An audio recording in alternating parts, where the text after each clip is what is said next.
Pag-usapan po natin ngayon itong mga bayarang DDS vlogger mo.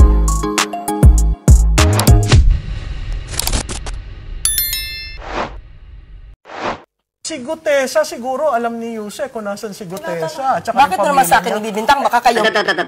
Ang sabi ng matandang ito, ni Tequila na lang yung tawag ko sa kanya, no? Miss Tequila. Alam ko lawyer din to. Okay. Lawyer ka, tapos tatanungin mo yung tao. Si Yuse Clear siguro alam niya kung nasan si si Gutesa. Para bang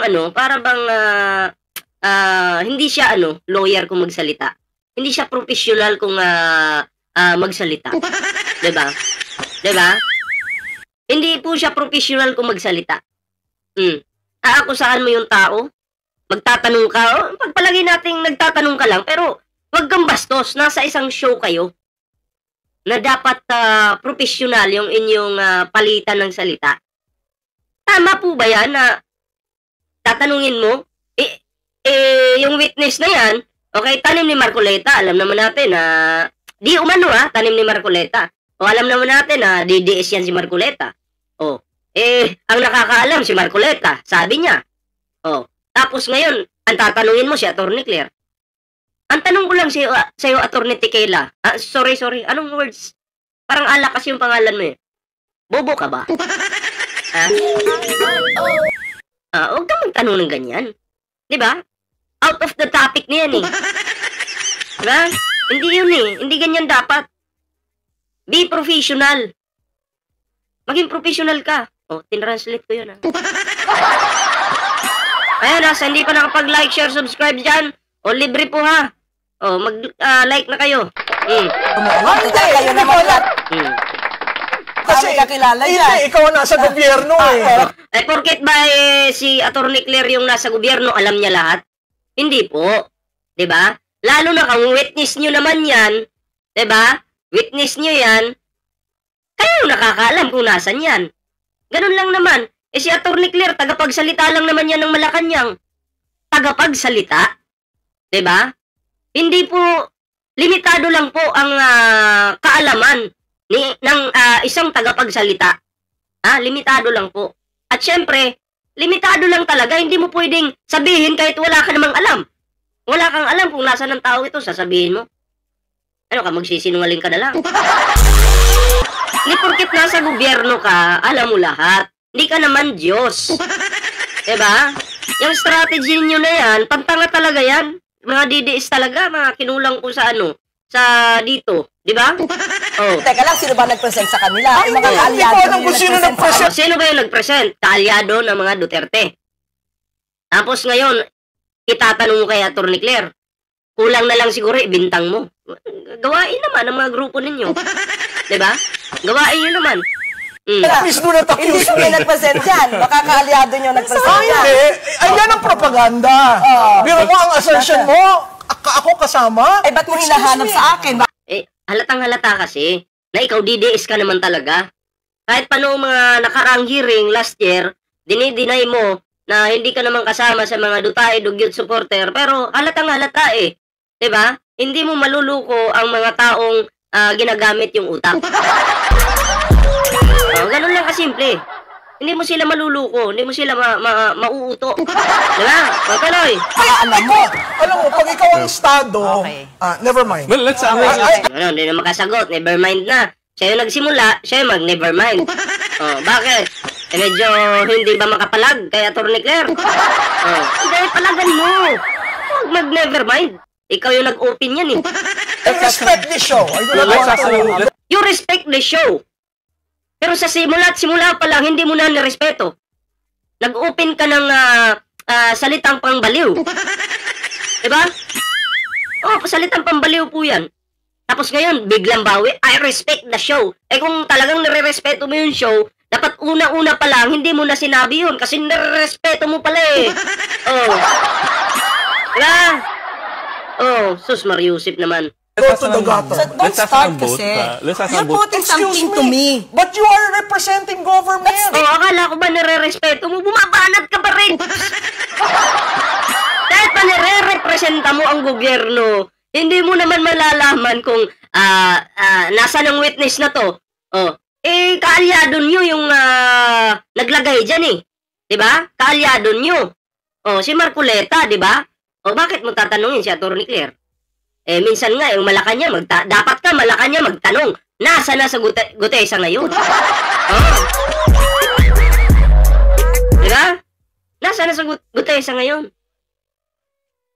Si Harry Roque noon, may mga katanungan sa kanya nung siya pa yung tagapagsalita sa panahon ni Digong. Meron siyang hindi masagot. So, anong tawag doon? Diba?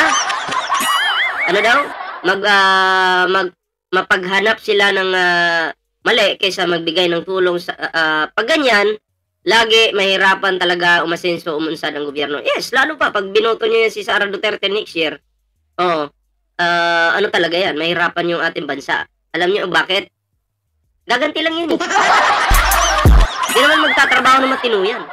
Terso, shoutout po Bakit ko malalaman? Hindi ako nag-present dyan. Bakit mo sa akin ipapatulong? You can always say it in a very nice way without insulting people. You're saying in a nice way, pero teka lang, parang ang labo yata eh. Diba? Parang sinabi mo sa akin ganito. Nakatira ako dito sa bahay ko na to, tapos ako tatanungin mo ako ngayon na sino yung kumuha, okay? Sino yung kumuha ng ulam namin doon sa bahay ng aming kapitbahay. Siyempre, sasabihin ko ngayon, hindi ko alam. Nandito ako nakatira sa bahay ko eh.